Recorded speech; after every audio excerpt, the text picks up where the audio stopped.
Fighting games. No other genre perfectly balances skill, reaction time, punching, and jumping 30 feet into the air. They've been around for years and only gotten more involved, more complex, and in many ways more fun since their inception. But I don't want to talk about fighting games in general. Rather, I want to focus on one aspect of them, something that I think fighting games do better than any other genre: the super art.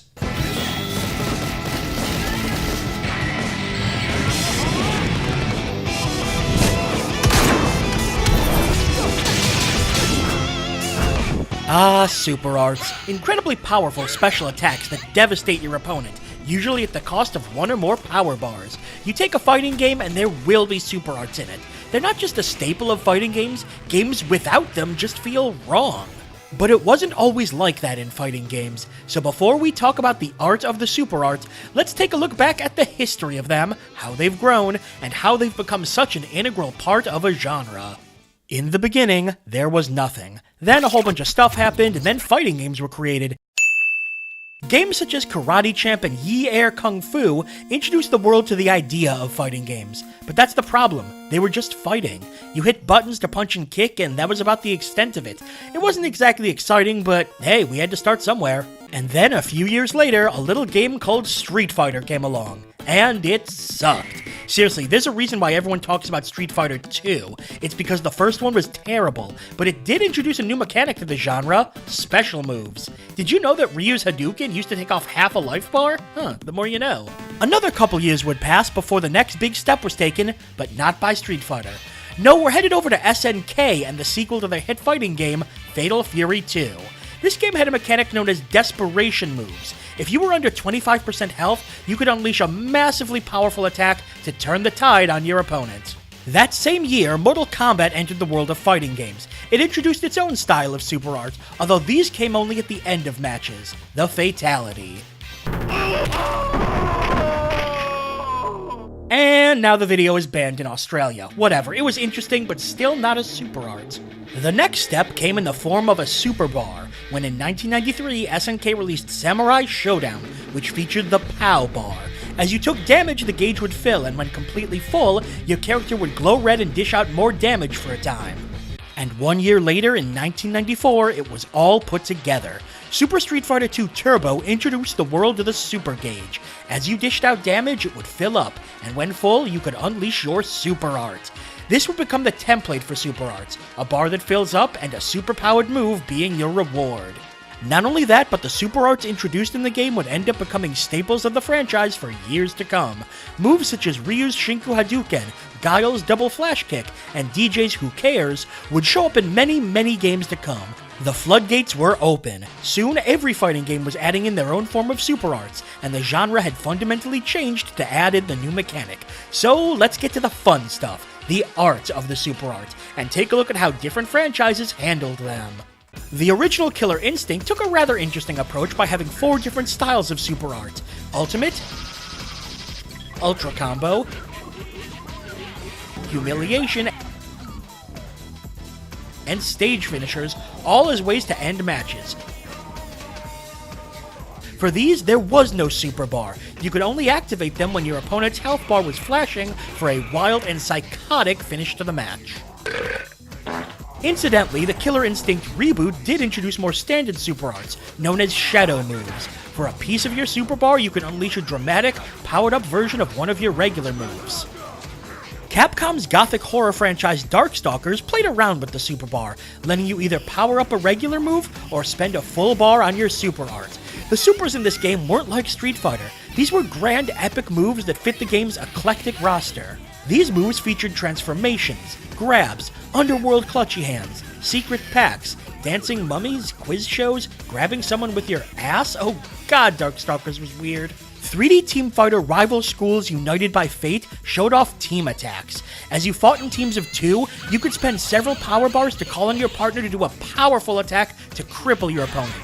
Or, get a massage? That's new.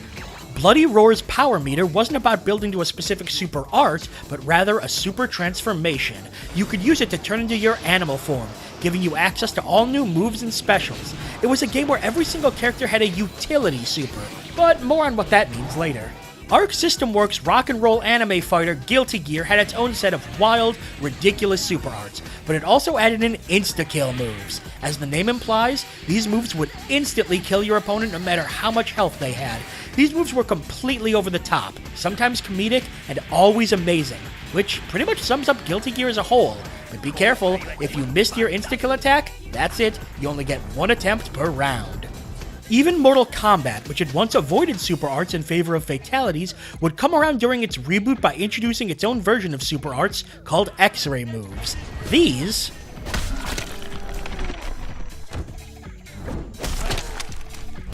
were a little brutal. There are so many more fighting games I could talk about. King of Fighters, Soul Calibur, Tekken, BlazBlue, Injustice. We would be here forever if I mentioned every franchise. But the point is, super arts are important and they're awesome.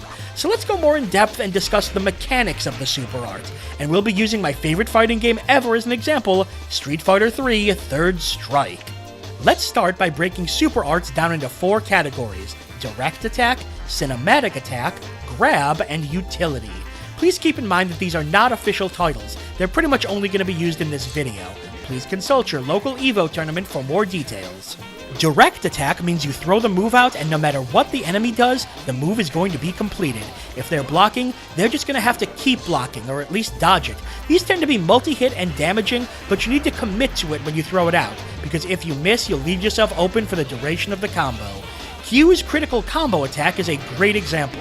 It hits 5 times and sends the opponent flying across the screen, but if it's blocked or jumped over, Q is committed to the move and open to being countered. It also means that you can miss parts of the combo, but if somehow the opponent fails to counter or dodge, you can get partial damage. Cinematic attack means there is a single hit at the start of the move. If it hits, the move continues and does full damage. If it misses, it ends. I call them cinematic because when they hit, you do just that. You go into a cinematic of the move. These can be great to finish combos and they tend to be quite damaging, but due to their all-or-nothing nature, they are just as risky as you have to be careful so you don't waste your super meter. Makoto's Seishusen Godanzuki does a ton of damage and launches the opponents, not to mention has a great animation. But if she misses, she leaves herself wide open. Grabs are similar to cinematic attacks, the difference being they're usually shorter range, but are also unblockable. As long as the opponent is within the correct area, they're hit. Due to their nature, grabs tend to be the most damaging of these 3 types of supers. Hugo's Gigas Breaker is a grab super with a very short range, however, it is one of the most damaging supers in all of Street Fighter III. Utility is anything that doesn't fit into the other categories. These could be counter supers, such as Remy's Blue Nocturne, increase the number of hits, such as Oru's Tengu Stone, do something completely unexpected, such as 12's X copy, or give you a brief attack power-up, such as Makoto's Tandenriki. Hey, wait a minute. But this is getting a bit technical and frankly a bit boring, so let's get back to the fun stuff. Here's a question. What's the best super art?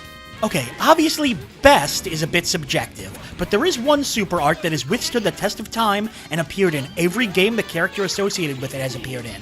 And it's not only one of the most recognizable super arts, it's also one of the most damaging. Let's take a look at the Shin Goku Satsu. When Akuma first busted this move out, it was like no other super art. Other ones were about animated attacks. This was a blink and you'll miss it destruction. Teleporting forward, grabbing you, and then you're down.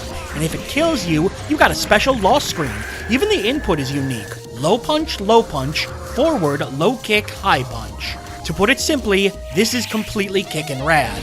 And as Akuma has appeared in more games, the Shin Goku Satsu has always come with him, each time with variations on the animation. Street Fighter IV introduced a more elaborate version of the move,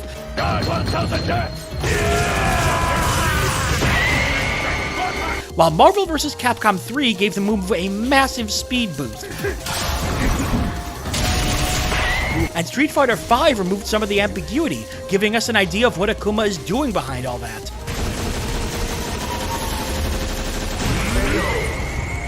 It's such an iconic move that one of the top names in the fighting game community, Tokido, would pose in front of the projector when hitting the move, showing the kanji for heaven on his back. God, I love fighting games. Another well-known and beloved super art is Geese Howard's Raging Storm, a move that is both beautiful and dangerous, as well as incredibly difficult to pull off. Down, back, forward, down, forward punch? Are you crazy? My fingers aren't built for that. Ryu's Shin Shoryuken has also been used numerous times, simply because of how brutal the impact is. The way the camera zooms in and slows down really highlights the opponent's jaw turning to pudding.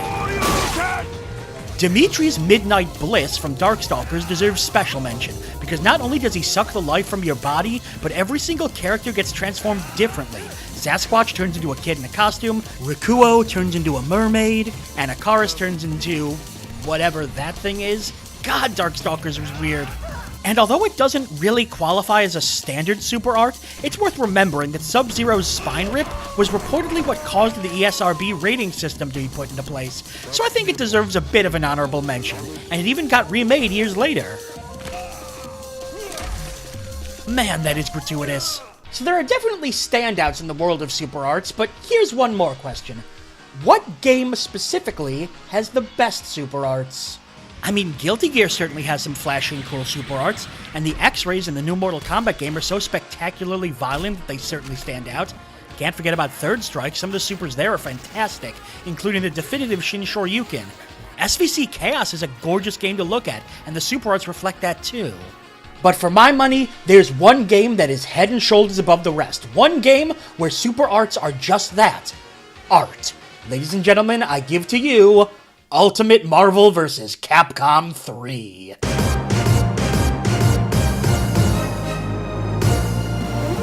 Oh my god. This game is what super arts are all about. Every single one of them is so full of life, so full of creativity, so full of excitement, and most importantly, just like the game, they are completely over the top. I mean, look, let's take a look at Ryu's original Shinku Hadouken. Alright, now let's look at the UMVC3 one. And that's one of the less crazy supers in the game. This game has amazing examples of all four types of super art. Direct attack like Thor's Mighty Tornado. Cinematic attacks such as Frank West's Tools of Survival. Grabs such as MODOK's Killer Illumination. And utility such as one of the most creative counter supers ever made, Deadpool's Fourth Wall Crisis.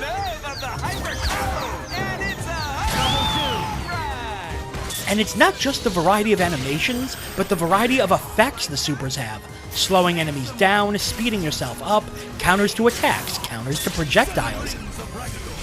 Special attack buffs. Turn yourself invisible for an unbelievably damaging move. Set a ring of swords floating around your opponents. Revive when you're killed as a stronger version of yourself, but whose health ticks down gradually. And of course, perhaps the greatest super of them all, cross-examining your opponent to death. It's you!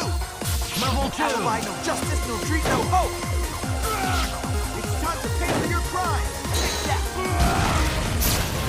And there are so many more. The video I got these from, made by BDCool213, is nearly a half hour of supers, and they're all amazing. Seriously, take some time to check out Ultimate Marvel vs. Capcom 3. If you have even a little interest in the art of the super art, it's more than worth your time. And that's not all, because the sequel, Marvel vs. Capcom Infinite, has supers as well, and they... The engine of hell, feel my fury. Yeah, we don't talk about MVCI anymore. Super arts aren't just a major part of fighting games, they're a major part of gaming, period. Look at games like Overwatch with its Ultimates, or Dynasty Warriors with its Musou system, but it's fighting games where they are a core mechanic and, let's be honest, do them the best. I could honestly go on about super arts, talk about my personal favorites, talk about my personal suggestions, and many, many, many other games we could look at. But if I wanted to cover everything about super arts, we'd be here all day. I just wanted to take some time to talk about their history, and more importantly, show some appreciation for the thing that makes fighting games so awesome. There are thousands upon thousands of super arts out there that I haven't even touched on, and no doubt there'll be thousands and thousands more to come. And that's what I love about super arts. There are so many of them, you can't talk about them all. I'm sure there's tons that I missed or that I don't even know of. What are your favorites? Let me know in the comments. I'd love to hear. But the point is, let's raise a glass to the art of the super art. They're flashy, they're cinematic, and they're the best part of fighting games. And I can think of no better way to end this video than by showing off the most stylish, the most exciting, and the most damaging super of them all. Here I come! What's the problem? The recipe. I'm awesome! Woohoo! He's a king! 2 out of 3 ain't bad. Thank you so much for watching. If you enjoyed the video, you can support the channel by subscribing, as I put out new episodes of both my main series, Game Boy Roulette and Dollar Store Gaming, every week. And please make sure to check out the description for a full list of the channels I was able to get the Super Arts footage from. If you like the compilations they put together, make sure you show them some love as well. Thanks again, I'm Brian J, and I'll see you next time.